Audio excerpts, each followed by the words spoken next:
അട്ടപ്പള്ളത്തേക്ക് ഒരു ട്രിപ്പ് ഒരു ബസ്, കഞ്ചിക്കോട്ടയ്ക്ക് ഒരു ട്രിപ്പ് ഒരു ബസ്, പുതുശ്ശേരിക്ക് 2 ബസ്, 20 പൈസ പുതുശ്ശേരി, 25 പൈസ പ്രീകോട്ട് മില്ലിൽ.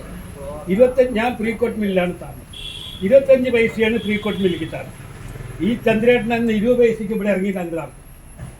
പണത്തിൻ്റെ മൂല്യം എന്താണ് എന്ന് നമ്മൾ ഓരോ വ്യക്തികളും മനസ്സിലാക്കും. നമ്മൾക്ക് അതേമാതിരി മനസ്സിൻ്റെ ഉള്ളിനുള്ളിൽ ഒരു ദുർവാശിയാണ്. ജീവിക്കണം, എത്തണം, ലക്ഷ്യം വേണം എന്ന് വിചാരിച്ചാൽ എത്താത്ത കാര്യങ്ങളില്ല.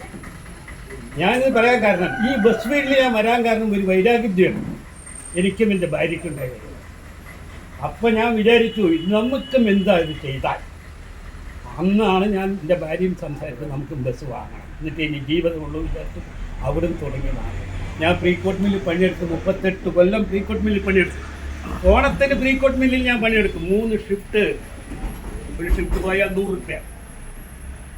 അന്ന് ഓവർ ടൈം ചെയ്താൽ 200. 3 ഷിഫ്റ്റ് പണിയെടുത്ത് എത്ര കിട്ടി?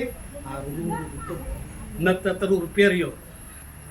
പിന്നെ വിദ്യാഭ്യാസം ഉണ്ടല്ലോ, കൊടുക്കും തോറും വളരുന്നൊരു വസ്തു. വിദ്യാധനം സർവ്വധനാട്ടോ, അതിൽ കൂടുതൽ വലിയൊരു ധനമില്ല.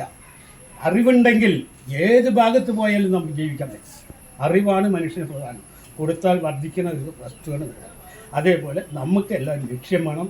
ആ ലക്ഷ്യത്തിലേക്ക് എത്തും. നമ്മുടെ ഉള്ളിൻ്റെ ഉള്ളിൽ അത് സാധിക്കാൻ വേണ്ടി പ്രയത്നിക്കുക. എല്ലാവരും അതിനോട് സഹകരിക്കുക. അച്ഛൻ ചന്ദ്രേട്ടൻ അത്രയും പറയാനുള്ളൂ.